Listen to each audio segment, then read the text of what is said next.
Okay. Welcome, PAfH team. This is the first summer training school and is devoted to the consensus concept mapping and best evidence statement methodologies.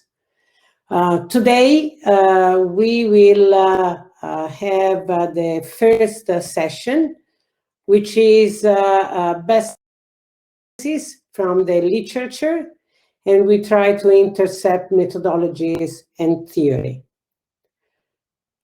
Next, please. As you can see, the agenda includes some opportunity for you to have exchange of opinion in breakout rooms after my short welcome, and the presentation Professor Caterina Pesce. Then we will have a break, 20-minute break more or less, and then we will have the second part, which will start again with a breakout room for you to exchange your opinion, the questions, and so on, and then presentation by Caterina Pesce. And finally, we will have the question and answer session, and which I will moderate, and the conclusion remarks. Let me thank all moderators who will help us in conducting the breakout rooms. And I will also present the main lecturer, who is Caterina Pesce. Caterina Pesce is a well-known researcher in exercise and cognition. Her background is deeply grounded in sports sciences, a degree in physical education, and also a degree and master degree in psychology, and in Rome. The first one at the University of Rome for Italico, the second at the University of Rome La Sapienza. And then she had her PhD in Germany at the Free University of Berlin in philosophy. And she has an understanding of quality physical activity and physical education. And her main research topic is exercise and cognition. She wrote more than around 90 research papers with almost 3,000 citations, and she wrote 10 books. And she is the act as a reviewer and editor in different journals. The last but not least, and I would say the most relevant piece of research applied to the field is the Joy of Moving, which is a new methodological approach to the development of the child through physical activity. This work has been summarized in a book and in video, available also online. And this book translated in English, Portuguese, German, Chinese, and so on. And now is one of the best practice of the Italian Ministry of Education, and also at the European level. So I think that you will have plenty of opportunity to enjoy her lecture, because she is a visionary. And I think I can give you the opportunity to move to the breakout room and to start your discussion. Thank you. The breakout room topics, the first one will be what is the nature of existing best scientific evidence in the context of the key factors that account for physical activity behaviors across the life stage.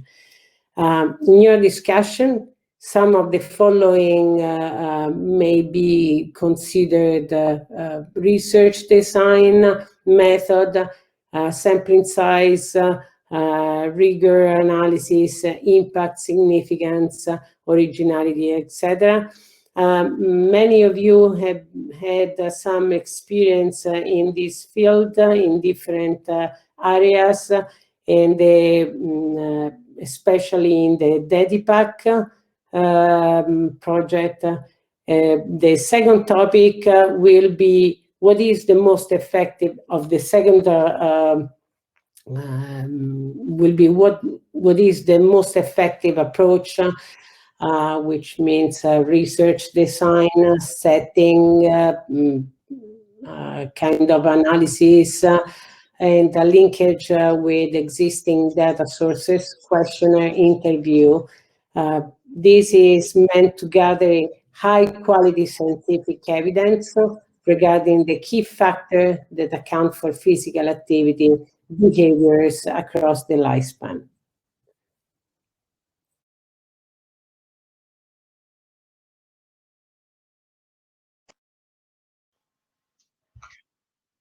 Okay, good morning to everybody. First of all, I thank Laura and Kieran for inviting me. I hope Laura, didn't create too high expectations of what I am going to do to share with you. Because I'm not a methodologist, but I had performed some big effort in the last 2 years, and Laura thought it could be useful to share it, the reflections behind it, and why I tried to intersect methodologies and theories for evidence synthesis. So, getting started, why should we intersect methodologies and theories? Why should we go out our comfort zone? Prior to zooming into review concerns, I wanted to tell you I want to share a vision. So I have 2 propositions which have inspired my attempts to intersect methodologies and theories. I want to share with you because I think the vision which inspires what we do, what we thoughtfully do, is very relevant.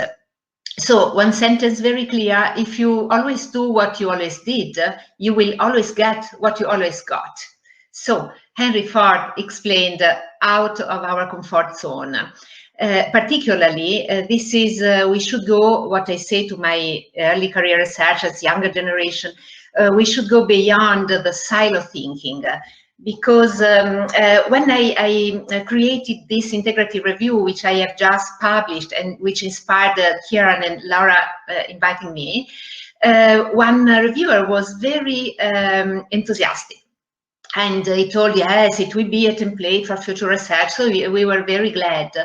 The other asked for revisions. And at the very end, the other, she or he, told, I think the authors are better served separating the 2 reviews, the meta review and the release synthesis I will speak about. And while I was very obedient in answering all the queries raised by this reviewer, which were relevant queries which helped a lot improve the manuscript, I only rebutted one thing, and I told what you read. I firmly believe that an integrative review can bring together 2 methods with different philosophical underpinnings.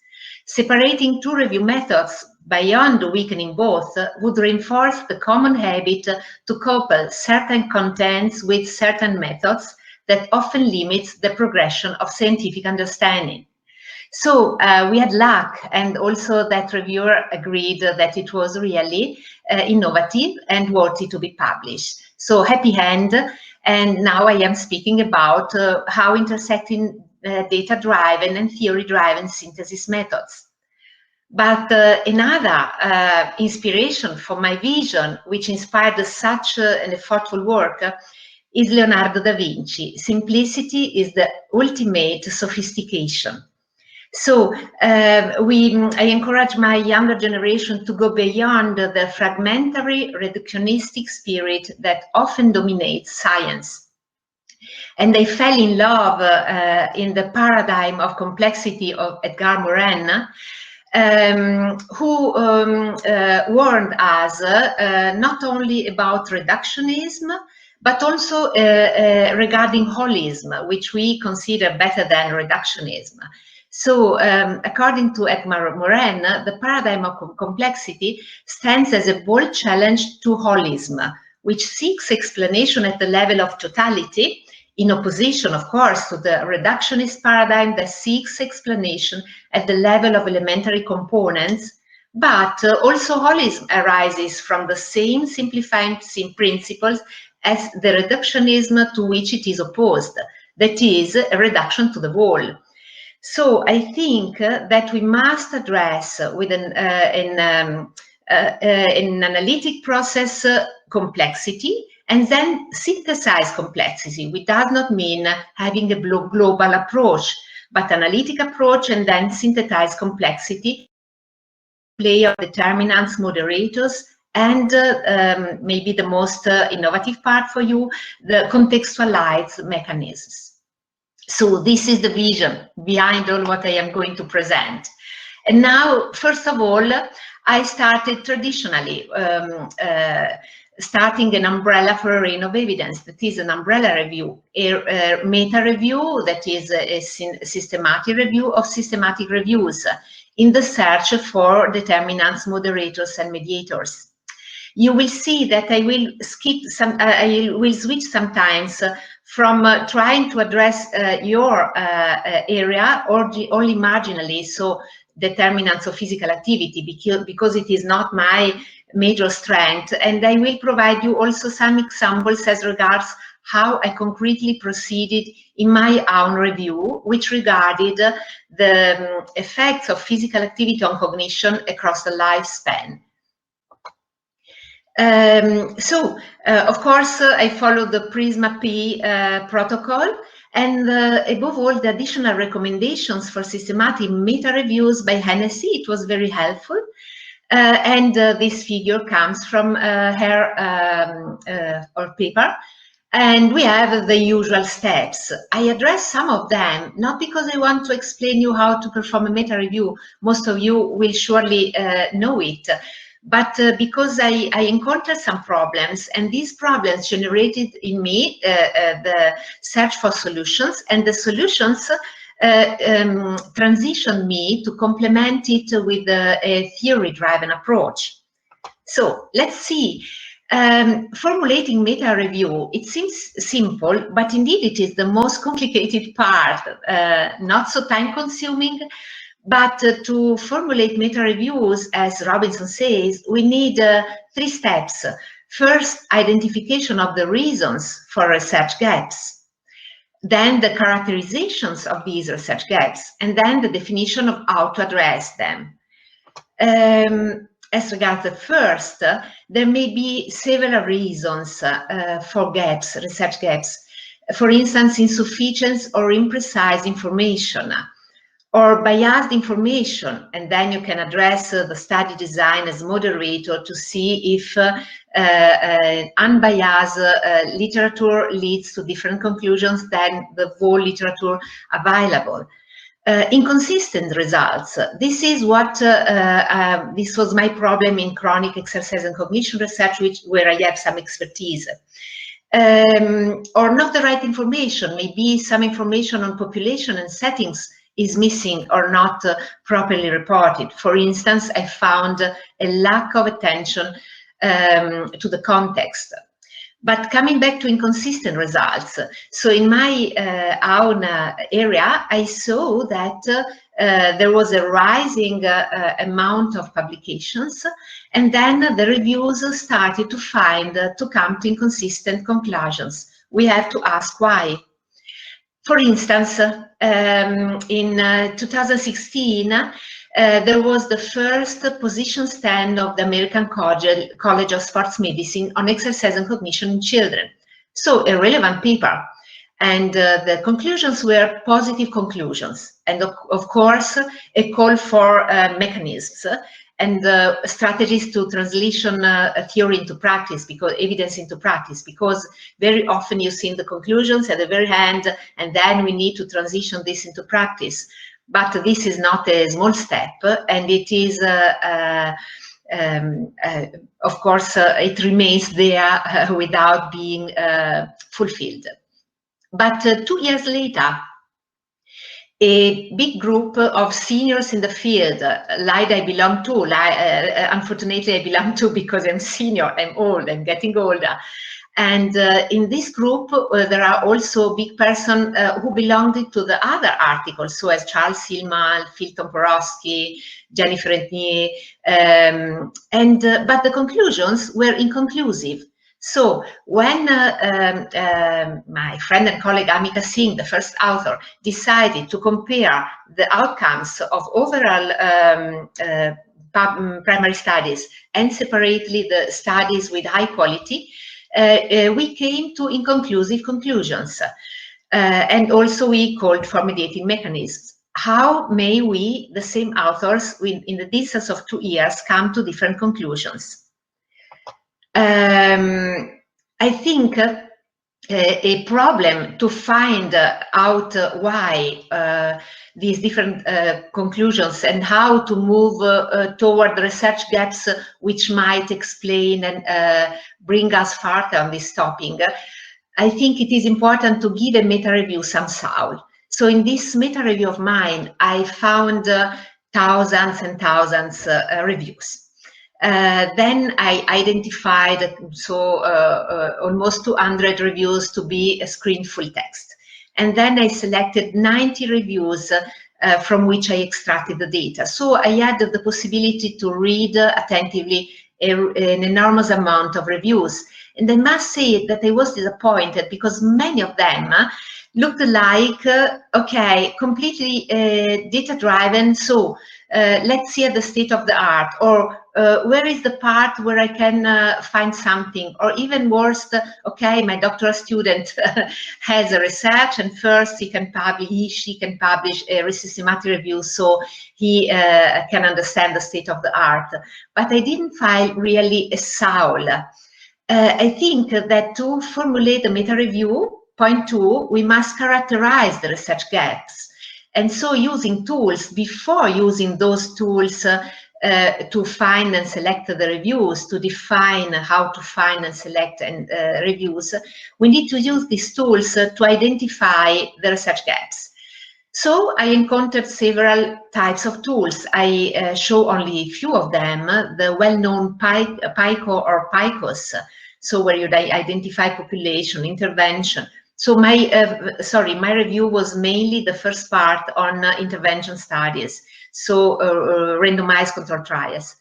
And so I started with that PICOS, but there are also others as topics plus M, where you see that it is as an anagram, where you have some more letters, that is the context, which comes into consideration, and the moderators.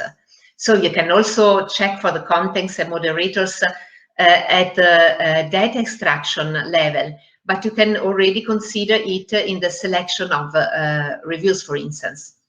And then the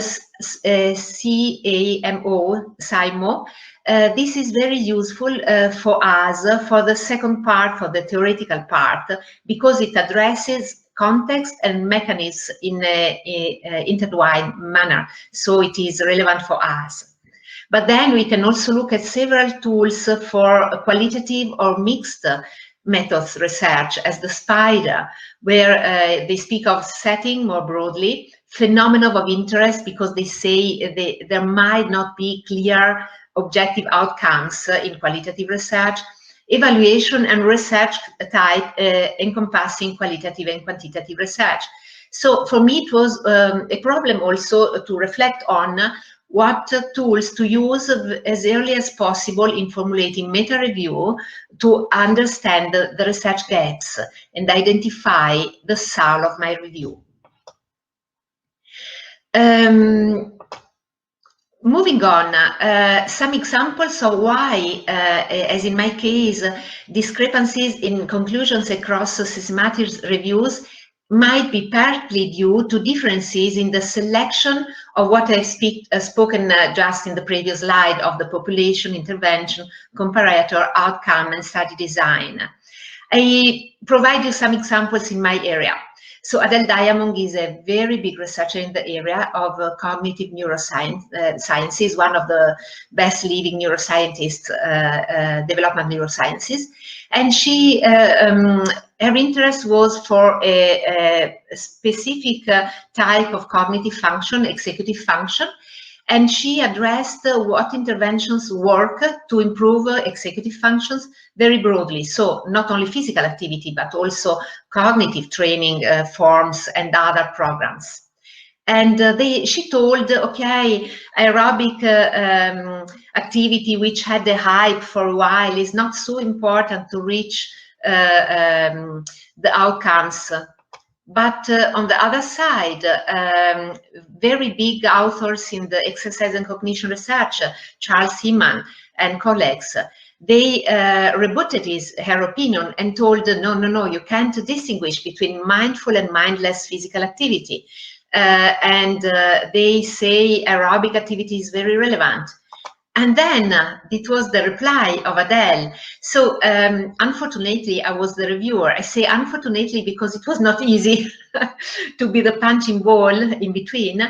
But the third time I told, please, for the third paper, I don't review any longer. But again, these discrepancies seem to lead to a dead in the water. So positions which cannot be reconciled. And I thought just in this review phase, we must try to go out of the dead in the water. We must see what are we neglecting so that it leads to some apparently irreconcilable positions.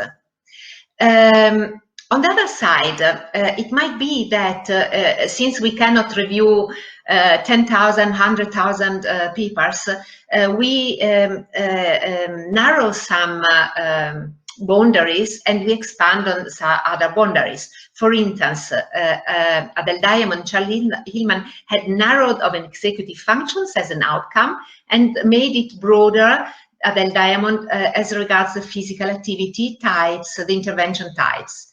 Here, this example you see just now, this is a narrowing on the type of physical activity, motor cognitive training specifically, but then a broader view on cognitive outcomes, not only executive functions. But other reviews get even broader on outcomes, on addressing physical and cognitive function outcomes, but then in our own population. And then also our Simone with the big Stuart Biddle, they expanded even more in their reviews on mental health, so cognition, but also emotional and self-concept. So probably the way we narrow or expand at different levels of our PAfH population interventions on, it may determine the differences in conclusions and above all, the neglect of something as the context.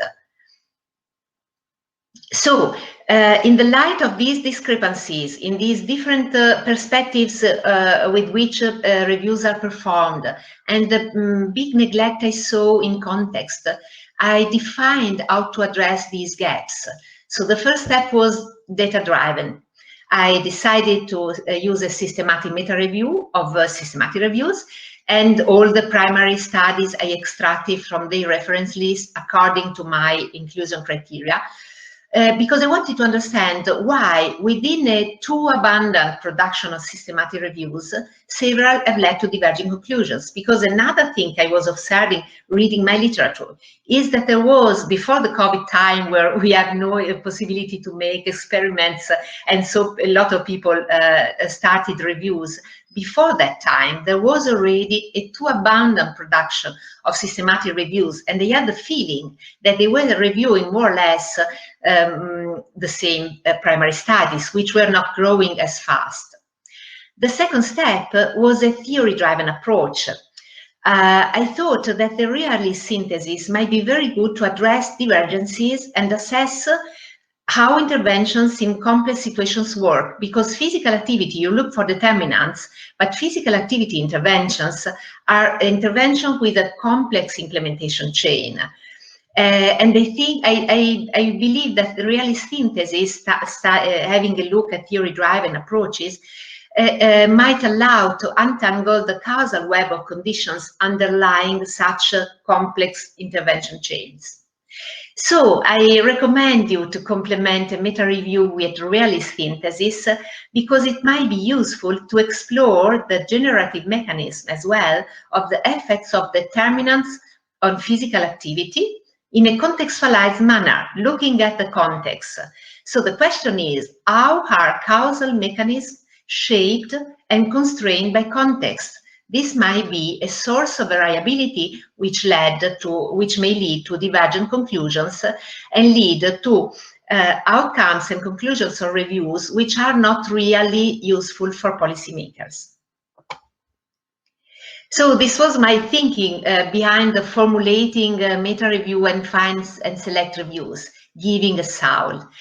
Having given a soul to our review, now we need to code reviews for important features, and I encounter some problems as regards the datedness, the study overlap, and in the assessment of quality and risk of bias. Let's look at it, what I found. So, examination of datedness. Please have a look at the graph on the right top. This is a graph created by Jennifer Etnier and Yukai Chang, two friends very skilled in exercise and cognition research. In the handbook of sports psychology, I also contributed to, and I reviewed their chapter. So as you can see, they made a rough look at PubMed. This is not a systematic review, only a rough look at exercise and cognition studies in the years, and you can see there was at a given time point an exponential growth, so of the number of publications. This is important to know, because if you choose, it is important to examine the datedness. So where should, I ask myself, what is the limit of where I start searching for reviews? If I started too early, I had a large overlap of many reviews on the same few studies of the phase of the flat phase of the curve. But then I had to decide a year. So I used the search for the beginning year in both a theory-based manner and in a data-driven manner. The data-driven is there, the curve, the point of the curve. And the theory-driven manner, around between 2005 and 2010, I chose 2009 because, according to Etnier Chang, there were three phases in our historical view. Getting older, we are able to make historical views. So there are three phases. One phase where just exercise and cognition was born, the signal detection phase. So we detected some signal, there might be something. Then after some seminal works of the American groups, there was a nature stage. So we started addressing the nature of this relationship. Is it causal? Is it bidirectional or monodirectional? And then in 2009, another seminal paper, this is the start of the nuances phase, where we try to address the moderators, the nuances, moderators that constrain this relationship and the mediators which explain this relationship. So this is how to choose also the window to work on, to select reviews for the meta review. But then the problem of study overlap mapping. I saw very few reviews addressing this topic, I think known in exercise and cognition research. But my feeling, reading research, was right. There was the risk of too abundant production of systematic reviews. You can see in the graph on the bottom left with the blue line. There you see the reviews growing, and in the black line you see the primary studies growing. And you can see in the year 2016-17, the primary studies are less, decreasing, and reviews and meta-analysis continue growing. So there is an unbalanced growth on reviews, and this brings a risk of overlap. So I addressed the overlap, and I found a nice paper explaining it. The simple formula is the covered area N divided by R and C, where N, please, I have shown you on the bottom an example of tab. Create ideally a matrix with the lines. Every line is a publication. So I had 203 lines, primary studies, and then the columns are the reviews. I had 90 columns. And then you tick all boxes every time a primary publication was included in a review and selected for our purposes. The R are the rows, so the number of primary studies, and the C are the columns, the number of reviews. The authors have convincing arguments that this formula is biased in the case, I don't explain it, but it's biased in the case when you have one review very unbalanced with a lot of primary studies selected, or where you have reviews with only one primary study. For instance, in my search for chronic exercise and cognition studies, I also selected virtual reality game studies, which mostly reported only one, Melliot et al. 2012, found several times, only one study on exergaming. Now exergaming studies are growing in exercise and cognition research, but they are often found reviews with one primary study. To correct this formula, to encounter this problem, is the formula used, corrected covered area. That is, we subtract to the numerator and the denominator the number of rows. So this is the Piper et al. And then we have a range between 0 and 100%, and then the ranges of slight, moderate, high, and very high overlap. For instance, I found a moderate, so not high, but concerning overlap in children's studies, studies with children and adolescents. So the third concern was assessment of quality and risk of bias. I performed it for systematic reviews I selected and the primary studies I extracted. I thought it was much easier, it would be much easier than it was. Problems. For my review of randomized control trials, I used a proper tool, Amstar tool, and they had a floor effect. So the only reviews among 90 reviews without critical concerns were the 3 Cochrane reviews. All other were low, but mainly critically low. So there is a floor effect. And also, I saw that we are engaged more in addressing issues of reporting, to report correctly, and internal and statistical validity. External validity is largely unrepresented, all one item, and it was not one of the critical items. So, but I encounter even bigger problems in identifying the quality of the primary studies. First, I thought, okay, let me take the quality as it has been judged by the authors of the corresponding reviews. But I found first a high heterogeneity of assessment tools, even 25 in 90 reviews. Then inconsistency. Differences in consistency at different levels, which made it difficult to make a choice and make decisions. So usually there were either or both quality, methodological quality assessment as the Pedro scale, and the risk of bias assessment as the Cochrane criteria. And usually the methodological quality leads to more positive results than the risk of bias. I found it. And even when the same assessment tools, so the PEDRO, were used for this assessing the same study, because we had so much overlap in different reviews, so the inconsistency was extremely high, over 90% for PEDRO, over 70% for Cochrane tools.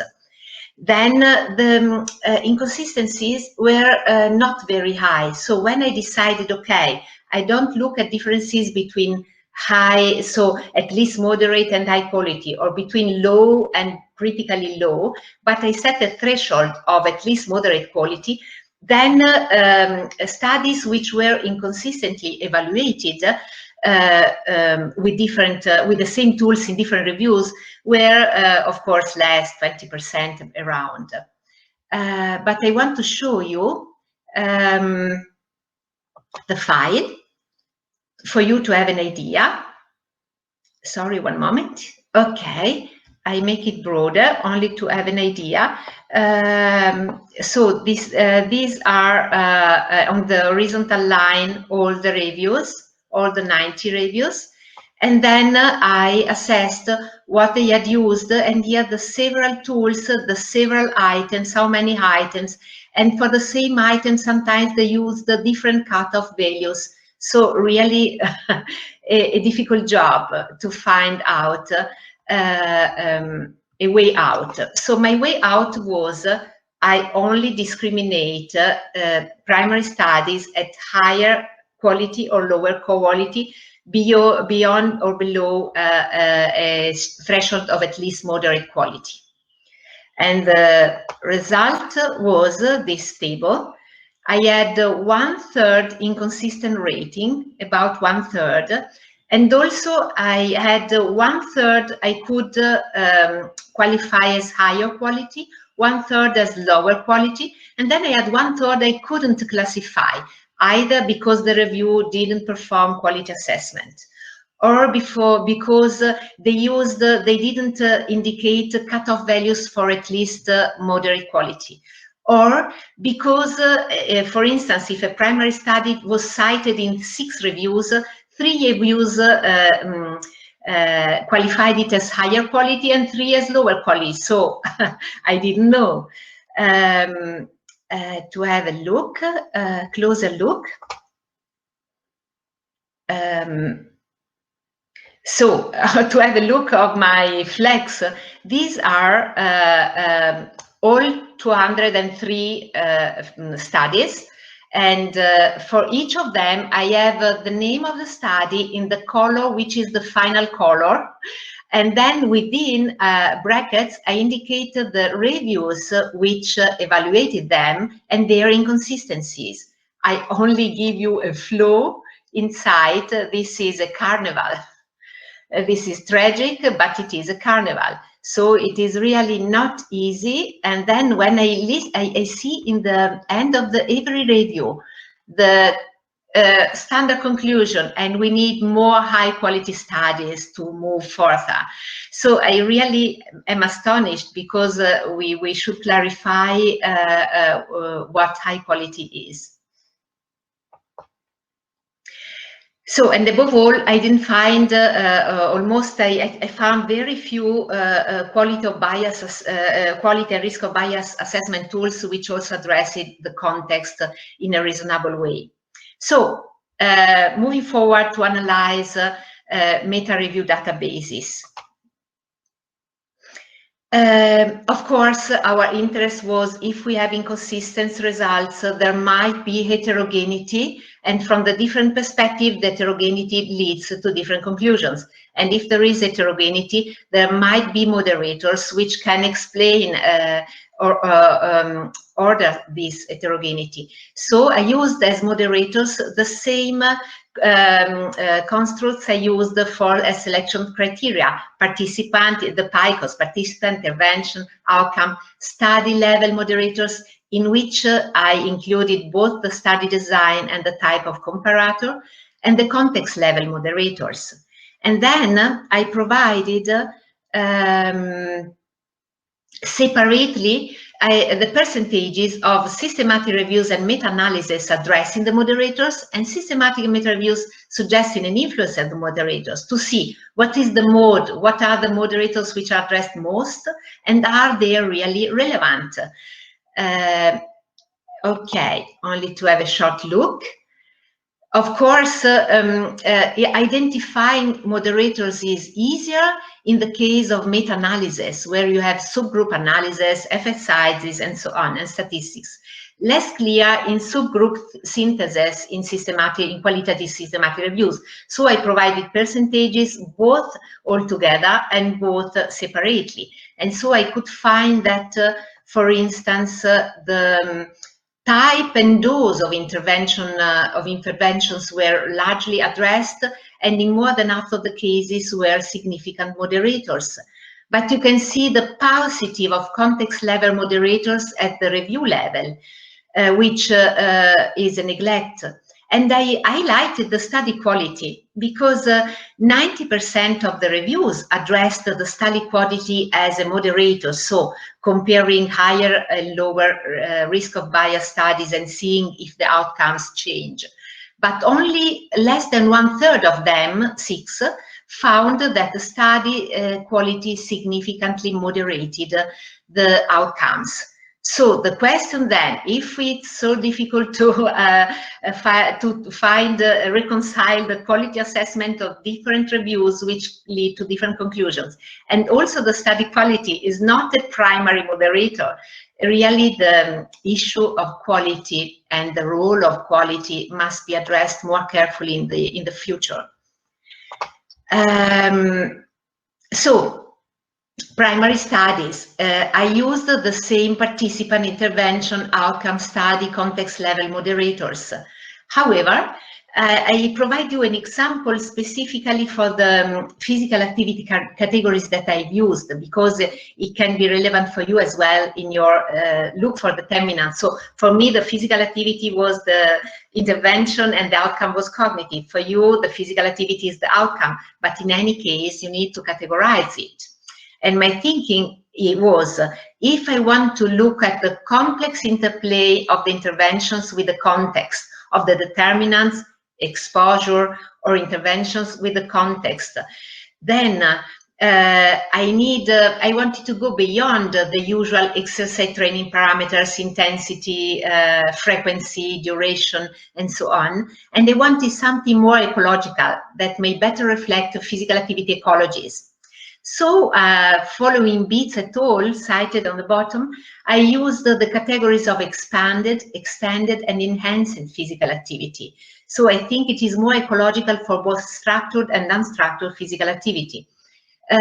Expanded is an expansion of opportunities to be active by the inclusion of new occasions, so as in the schools when I add active breaks to classroom activities. Extended, extension in time of already existing physical activity opportunities, increasing the time allocated to those opportunities. So more PE lessons enhanced. And then enhancement of existing physical activity opportunities to strategies designed to increase physical activity above routine practice.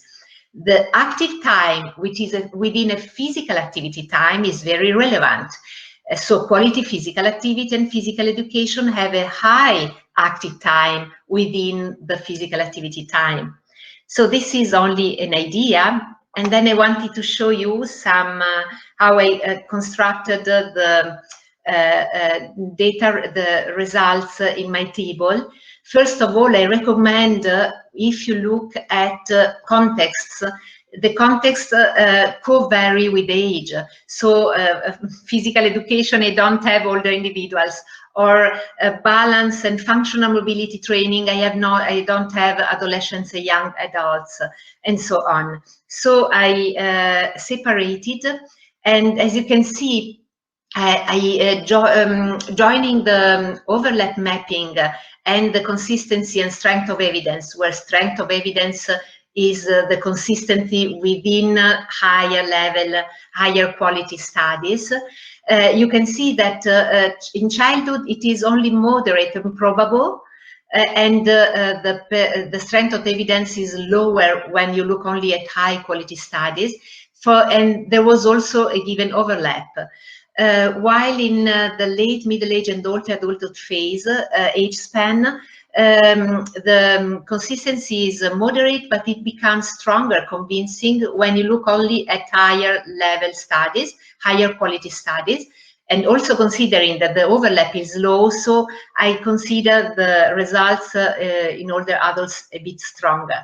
And then, so I qualified and you can only have a look that there were largely insufficient, insufficient information as regards to the implementation context. So the consistency was 100%, but the number of primary studies too few to lead to reasonable conclusions. So again, I highlighted the neglect of the context. So the very last part now is how to interpret and disseminate the review, which is so my before the summary. The data-driven evidence synthesis. I tried to show you the problem I encountered to address this. This is the systematic meta-review. It helps identify determinants, as you can see in the panel on the left, panel A, and the covariates with joint effects on the outcome. So you can see in the panel B, we have a determinant and the covariates, we are linked, and they co-determine the outcome. But it also helped addressing the moderators that constrain the influence of the determinant on the outcome. So the panel C, on the top is the conceptual graph and the bottom the statistical graph.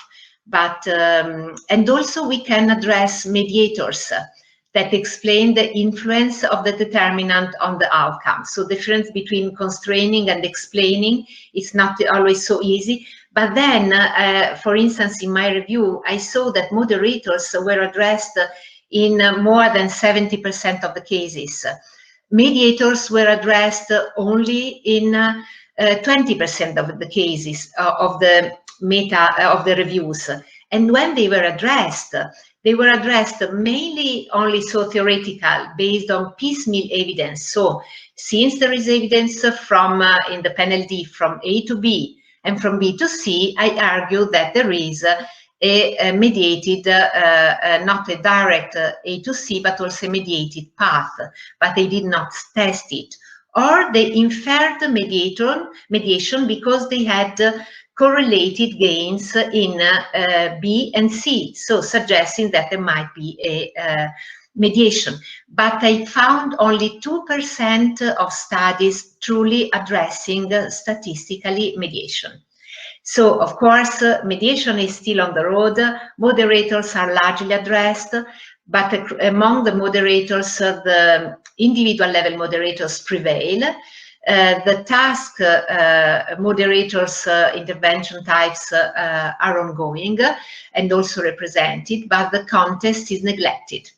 So based on these neglects, of these joint neglects, I thought maybe the divergences I saw in conclusions, in reviews, which brought to what I consider the dead in the water, might be because we neglect. On the one side, I could explain through the systematic meta-review, we neglect the context level moderators. And also we have a paucity of studies truly addressing mediation, and also nobody, also in the reviews, focusing on mediators of physical activity effects on cognition. I found no of those reviews addressing the possibility that mediators are contextualized. That is, that mediators, it might be some mediators which work in given, are triggered in given contexts, and other mediators which are not triggered in those contexts, but in other contexts. So I tried to see the gap in research deriving from the systematic meta-review, which were more context level moderators, mediators, and the interplay of mediators and their context. So, as you can see in the figure on the right, I wanted really to address in a joint manner what, where, when, how, and particularly who and why. So which is the added value of a theory-driven evidence synthesis? After the break and breakout, let's address the basic questions of what works for whom, in what circumstances, in what respects, and how. This is the main question of the realist synthesis. I hope I can introduce you a bit, only a bit, because I must confess, I have learned from a colleague and friend who is not a scholar, but he is a strong researcher in that area, who directly learned from the cultural father of the realist synthesis, Poson. Then I tried to transition this methodology into my field where it had still never used yet. I wanted to look beyond. So I hope it was not too much confusion, that I gave you some insights of my problems and how I addressed these problems, maybe not the best ways, but I tried to highlight them, and why I tried to give a soul to my review, and giving this soul the systematic the results of the systematic meta review and the primary studies extracted from their reference list, how they informed their gaps informed my further steps into the realist synthesis, into the theory-driven. So I started data-driven and I completed theory-driven to further our understanding a bit, hopefully. So that's all more or less for that phase and the next time after the breaks. Thank you really for your attention. Okay. Thank you, Caterina. Okay. I thank Caterina for her super simple of a deep reflection in the latest research, and also projecting on possibilities. Now we have this break to to recover and to also start thinking of the issues to be discussed in the breakup room of the next phase. And actually, I ask you to select part B once you are back to the section. So I don't see actually the timing, but it's in 20 minutes from now. So please, in 15 minutes from, no, 25 minutes from now, please be back, and we will see the rest of the story. Thank you a lot.